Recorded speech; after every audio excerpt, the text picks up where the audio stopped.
আসসালামু আলাইকুম, আশা করি সবাই ভালো আছেন। গরুর মাংসের বিফ বিরিয়ানি কীভাবে বানাতে হয় রেসিপিটি ফলো করবেন।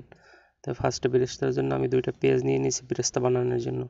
তো আলু নিয়েছি আমি 3টা, হাফ হাফ করে কেটে মাঝখানে হাফ হাফ করে কেটে নিচ্ছি। 50% আমি পানিতে বয়েল করবো এটা। তাই কালারের জন্য আমি একটু কালার করবো আলুটা, এই জন্য আমি একটু রেড কালার দিয়ে দিচ্ছি। তো আপনারা চাইলে হলুদ ইউজ করতে পারেন, আলুর ভিতরে একটু হলুদ হয়ে যাবে। তো আমি 1 কিলো পোলার চাল নিচ্ছি, 1 কিলোর জন্য আমি 1 কিলো গোশ নিচ্ছি। আপনারা চাইলে বেশি গোশ নিতে পারেন, বেশি গোশ নিলে ভালো হয়। তো আমি 1 কিলো নিচ্ছি। তো আমি এটা কাঁচামরিচ দিয়ে দিচ্ছি। আমি যেহেতু এটা কিন্তু আমি মরিচের গুঁড়ো ইউজ করব না, শুধু কাঁচা মরিচের জালটাই আমি এই জায়গায় ইউজ করব। এই যে কাঁচামরিচ দিয়ে দিচ্ছি বেশি পরিমাণে। তারপর বেরেস্তা, আমি যে বেরেস্তা করে রাখছি বেরেস্তা দিয়ে দিচ্ছি। এটা হলে পেস্ট, আদা রসুনের পেস্ট ব্লেন্ডার করে রাখছি, এটা দিয়ে দিছি এটার ভিতরে। এটা হলো বাদাম, আখরোটটা আমি বাদাম দিয়ে দিয়েছি 5-6টা। আর বেরেস্তা করার যে তেলটা ছিল তেলটা আমি এর ভিতরে দিয়েছি। আমি কিন্তু অন্য তেল ইউজ করি না, ওটা পেঁয়াজ ভাজা তেলটাই আমি কিন্তু এর ভিতরে ইউজ করছি। এটা টক দই দিয়ে দিচ্ছি আমি 100 গ্রামের মতো। তো এটা হলো মিক্স মশলা, এর ভিতরে সব কিছুই আছে মিক্স মশলা।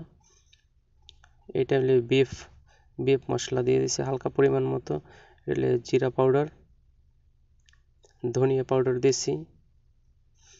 এটা হলো হালকা কালারের জন্য আমি একটু হলুদের গুঁড়ো ইউজ করব। এটা কিন্তু আমি রেড পেপার ইউজ করি না। এটা লবণ দিয়ে দিয়েছি। এটা হলো মিল্ক পাউডার মিল্ক, এটা পরিমাণ মতো দিয়ে দেব। পাউডার দুধ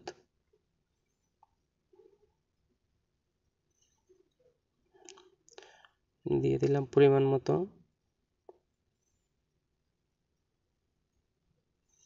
তারপরে আলু বয়েল করা আমার কিন্তু হয়ে গেছে। 50% বয়েল করছি, আর 50% আমি যখন দমে থাকবো এটা 50% কিন্তু হয়ে যাবে। তো আলু আমি দিয়ে দিছি। তো উপরে আমি দিয়ে দিছি ফ্লেভারের জন্য কিন্তু জিরা ইউজ করছি, হালকা জিরা, আস্ত জিরা। এটা দিলে কিন্তু অন্যরকম একটা ফ্লেভার আসবে। তারপর আমি চালটা বয়েল করে নেব পোলার চালের জন্য। আমি এই জায়গায় তেজপাতা, এলাচি, দারচিনি, লবঙ্গ, এটা কিন্তু মশলা, ফাঁকি মশলা কিন্তু আমি সব দিয়ে নিচ্ছি। তারপরে 1 প্যাকেট চাল নিচ্ছি, 1 কিলো চালটা আমি ধুয়ে ফার্স্টে, তো পানি কিন্তু আমার অলরেডি বয়েল হয়ে গেছে, মশলার পানি। এটা আমি এভাবে মেখে নিচ্ছি, ম্যারিনেট করে নিচ্ছি। দেখেন পানিটা কিন্তু আমার অলরেডি বয়েল হয়ে গেছে। মশলার পানির ভিতরে আমি চাল কিন্তু ধুয়ে রাখছি, এই চালটা এর ভিতরে ঢেলে দেব।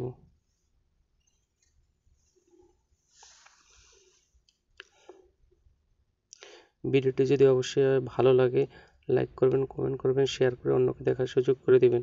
আপনার মাধ্যমে হয়তো বা আরেকজন দেখার উপকার হতে পারে। আমার কিন্তু চাল অলরেডি হয়ে গেছে, আমি এটা পানি ফেলে দিব। এভাবে চালটা আমি কিন্তু 50% কিন্তু এটা বয়েল করছি, আর 50% কিন্তু আমি দমে রাখার পরে, এটা যখন দমে রাখবো তখন কিন্তু 50% হয়ে যাবে। তো এটা কিন্তু জাফরান দিয়ে দিচ্ছি আমি ফ্লেভারের জন্য। এটা জাফরান।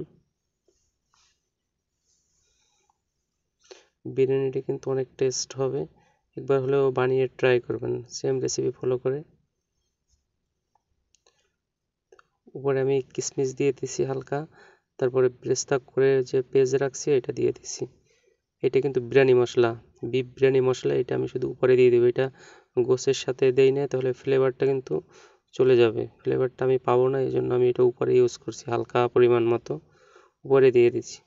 ফুয়েল করে দিব এভাবে, এটা যেন ভাপটা যেন না বাইর হয়ে আসে, তো ভালোভাবে ফুয়েল করে রাখবো। আমি এটা 30 মিনিট আমি এটা দমে রাখবো। দেখেন হয়ে গেছে কিন্তু আমার অলরেডি, এভাবে হয়েছে। এটা অনেক টেস্ট হয়েছে, কিন্তু এভাবে বানিয়ে খাবেন, সেম রেসিপি ফলো করলেই কিন্তু আপনারা বানাতে পারবেন সেম রেসিপি। অনেক স্বাদ হয়েছে, অনেক সুস্বাদু, অনেক টেস্ট। আশা করি সবাই ট্রাই করবেন একবার। ভিডিওটি দেখার জন্য সবাইকে ধন্যবাদ, ভালো থাকবেন, সুস্থ থাকবেন, দেখা হবে নেক্সট কোনো ভিডিওতে।